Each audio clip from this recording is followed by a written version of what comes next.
Shalom à tous et bienvenue autour de l'arbre. Parole qui libère. Aujourd'hui, encore une fois, c'est un message qui m'est venu depuis plusieurs semaines et qui était un peu difficile à mettre en place. Un, parce que le sujet est plutôt délicat, mais vous le verrez par la suite.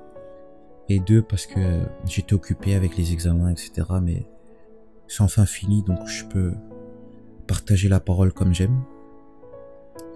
Aujourd'hui, je voulais qu'on voit deux aspects clés de la parole et comment elle peut être un pont vers Dieu pour nous libérer.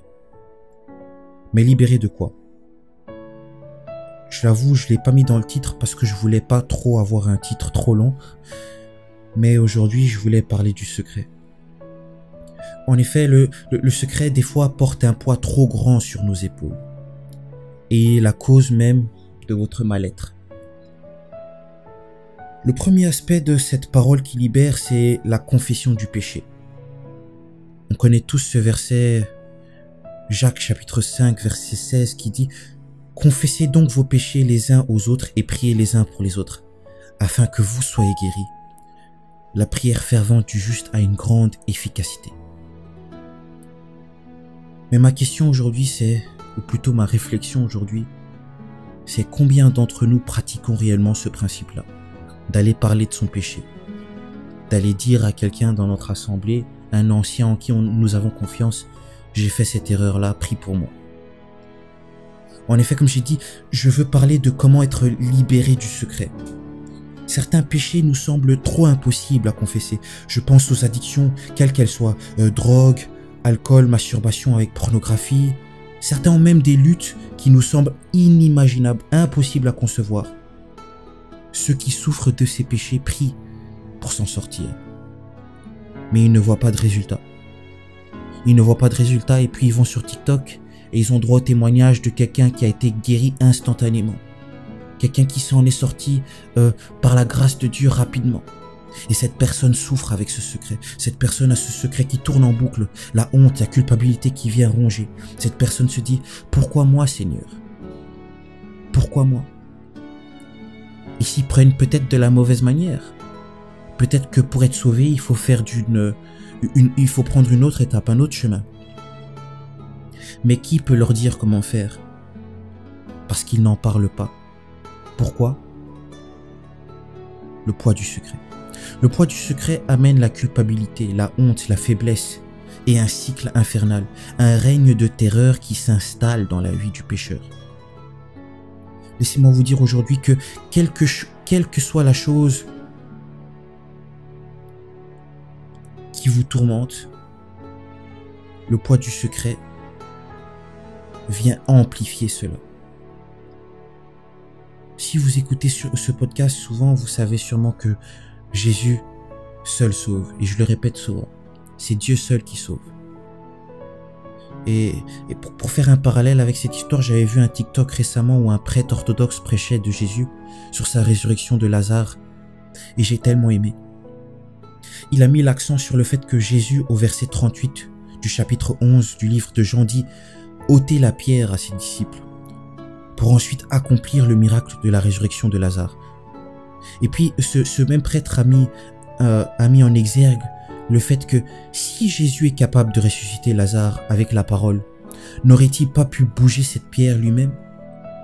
Et puis il a dit, Jésus ne l'a pas fait, car c'est le Dieu de l'impossible. Il agit dans l'impossible, il agit là où toi tu ne peux pas faire. Mais pour certaines choses, il faut que toi tu fasses le premier pas pour que Jésus ensuite puisse parler, puisse dire, reviens à la vie, lève-toi et marche. Le peu que tu es capable de faire, il faut le faire. Et je parle de cette histoire parce que c'est pareil avec le secret. Il faut visualiser le secret comme une pierre qui empêche Jésus, qui empêche l'Esprit de Dieu de venir ressusciter dans votre vie de prière ce qu'il faut ressusciter. Ressusciter votre vie de foi. Le secret, il est là comme un blocage à vous de confesser pour faire un premier pas à être sauvé. Et je sais de quoi je parle car j'étais dans cette position. Il a fallu que, pour ouvrir le chemin de cette guérison que je que je dise ce que je vivais. Mais attention, hein, n'attendez pas toujours l'instantané avec Dieu. Pour certains, bouger cette pierre, c'est la première étape. Pour d'autres, ça amène une guérison instantanée. Mais pour d'autres, c'est la première étape. L'étape vers un chemin où il y a un combat certes qui est là, mais c'est toujours une avancée, où tu essayes de ne plus tomber. Le plus important, c'est de rouler cette pierre. En parlant du mot confesser, confession, en grec, le verbe confesser employé dans la Bible, c'est exémologéo. Et attaché à ce mot vient l'idée de prendre conscience, mais ouvertement, et surtout, avec la joie. Je viens vous supplier aujourd'hui d'avouer votre secret, ce secret qui vous ronge. Il faut avouer ce secret à un ancien digne de confiance. Un ancien qui aime le Seigneur et qui est capable de vous montrer la compassion et de prier pour vous. Vous guider, vous aider. Mais quand vous allez pour confesser votre péché, faites-le avec joie. Ne vois pas le fait de confesser ton secret comme une honte, mais vois-le comme une joie. La grâce d'être sauvé. Et pour être sauvé, il faut rouler cette pierre. Mais c'est pas tout. Au début de cet épisode, j'ai dit que je voulais tacler 2 aspects de la parole et comment elle peut nous libérer du secret. Le deuxième aspect est un sujet souvent tabou. Il s'agit du secret qui t'empêche de guérir. Ce sont les fautes que tu as subies. J'avoue que c'est un sujet délicat, mais j'estime qu'il doit être abordé. Il s'agit des offenses que tu as vécues, celles dont tu as été victime. Peu importe si ce sont des violences verbales, physiques, sexuelles. Là encore, le secret agit comme un rocher qui t'empêche de guérir, qui t'empêche de faire face à ce que tu as vécu, qui t'empêche d'avoir la compassion dont tu mérites des gens autour de toi, qui t'empêche d'être aidé par les gens autour de toi, qui t'empêche de trouver la paix. Je sais que dans beaucoup d'églises et énormément de cultures, certains sujets sont tabous.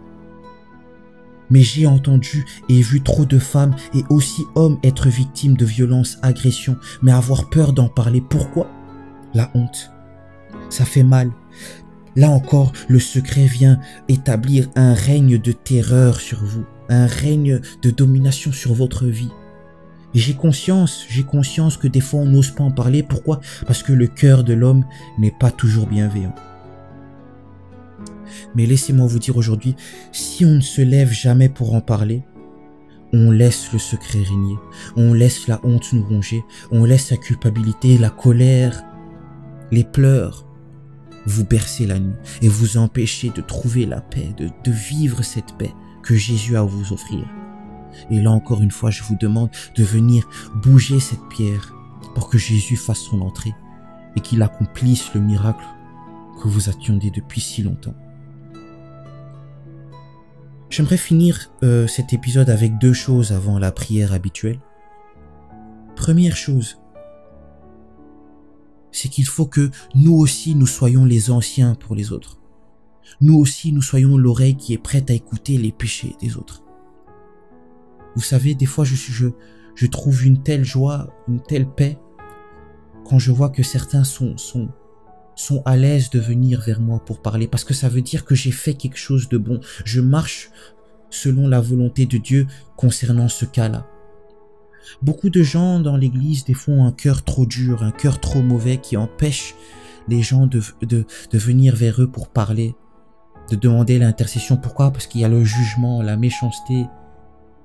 Et c'est pas le cœur qu'il faut que nous ayons. Il faut que le chrétien soit à l'écoute de celui qui est à côté de lui, non seulement dans son assemblée, mais en dehors, dans la rue. Pourquoi? Pour apporter Jésus, pour aider à rouler cette pierre, pour que Jésus fasse son entrée. C'est la première chose que je voulais dire aujourd'hui. Ayez le cœur de compassion, le cœur qui est prêt à écouter l'autre. Et la deuxième chose que je voulais dire aujourd'hui, c'est que le Seigneur m'avait donné le psaume 43 avant de de faire cet épisode, j'ai entendu le psaume 43 dans mon cœur et il fallait que je le lise. Donc avant de prier, je vais le lire. Le psaume 43 dit ceci: « Rends-moi justice, ô Dieu, défends ma cause contre une nation infidèle. Délivre-moi des hommes de fraude et d'iniquité. Toi, mon Dieu protecteur, pourquoi me repousses-tu? Pourquoi dois-je marcher dans la tristesse, sous l'oppression de l'ennemi? Envoie ta lumière et ta fidélité, qu'elle me guide, qu'elle me conduise à ta montagne sainte et à tes demeures. J'irai vers l'autel de Dieu ma joie et mon allégresse, et je te célébrerai sur la harpe, ô Dieu mon Dieu. Pourquoi t'as battu mon âme et gémis-tu au-dedans de moi? Espère en Dieu, car je le louerai encore, et encore, et encore. Il est mon salut et mon Dieu. » Au début, je savais pas pourquoi ce psaume était venu dans mon cœur, parce que je me disais que ça se prêtait pas au sujet. Mais plus j'avançais, plus je comprenais. En fait, c'est les étapes par lesquelles nous passons quand il y a ce secret qui nous ronge. On a l'impression que Dieu nous repousse parce qu'on n'arrive pas à guérir. Pourtant, c'est le secret qui nous éloigne de Dieu. On est sous oppression parce que le secret établit son règne de terreur sur nos vies. La honte, la culpabilité nous rongent. Mais moi, je viens dire aujourd'hui à la personne qui écoute et qui a compris ce message, de dire à son âme: pourquoi t'as battu mon âme et pourquoi gémis-tu au-dedans de moi? Espère en Dieu et loue-le encore. Il est mon salut et mon Dieu. Et j'irai, dans le verset 4, il écrit: j'irai vers l'autel de Dieu ma joie et mon allégresse, et je célébrerai sur la harpe, ô mon Dieu. Moi, j'aimerais dire, comme on a vu dans la racine du mot grec de confession, qu'il y avait la joie, et la joie va vers Dieu avec la joie d'être sauvé avant même d'avoir vu les fruits de ce sauvetage miraculeux. Alors j'aimerais finir cet épisode avec une prière. Père de gloire éternelle, aujourd'hui tu nous parles de comment la parole peut nous libérer, nous sauver. Je viens demander à ce que les personnes qui ont écouté ce message soient touchées au profond de leur cœur pour hausser la voix et dire: oui, je dois parler à quelqu'un. Le secret ne peut plus m'enchaîner, ne peut plus m'amener au plus profond des abysses. Non, je dois être sauvé, je dois rouler cette pierre pour que toi, Jésus, tu fasses ton entrée et tu viennes me libérer. Je prie que quelqu'un ait trouvé cette clé-là, cet aspect-là dans leur vie. Mais je prie aussi que les cœurs qui écoutent soient des cœurs disposés à être l'oreille qui est là, qui intercède pour leurs frères et sœurs, qui amène un renouveau. Amène un renouveau dans les églises, qu'il n'y ait plus de sujets tabous, que ceux qui ont subi des viols, des agressions, des violences physiques et verbales aient le courage de parler, pour qu'ils ne soient plus jugés, mais qu'ils soient le symbole d'un renouveau, qu'il soit l'exemple pour quelqu'un d'autre qui écoute dans l'assemblée et en dehors pour venir vers toi et rouler eux à leur tour cette pierre pour que tu fasses ton entrée, Seigneur. Donne-nous la patience, la compassion et l'amour de nous entraider. En ton nom, j'ai prié, Jésus, et je dis Amen. Alors voilà, comme vous avez peut-être pu l'entendre au son de ma voix, c'est un sujet qui me touchait énormément parce que je pense que c'est quelque chose dont il faut parler. Et j'espère que vous pourriez partager cet épisode avec quelqu'un qui a besoin de l'entendre, quelqu'un qui a besoin de sortir de ce secret qui ronge. Parce que le règne du secret maléfique est fini. Il est temps de laisser Jésus régner dans leur cœur. Merci à vous d'avoir écouté cet épisode. N'hésitez pas de partager, comme j'ai dit. N'hésitez pas de vous abonner sur Instagram, Twitter. Je fais aussi des TikTok. Je mettrai les liens en description. Et voilà. Merci à vous. On se retrouve à très bientôt autour de l'arbre. Soyez bénis.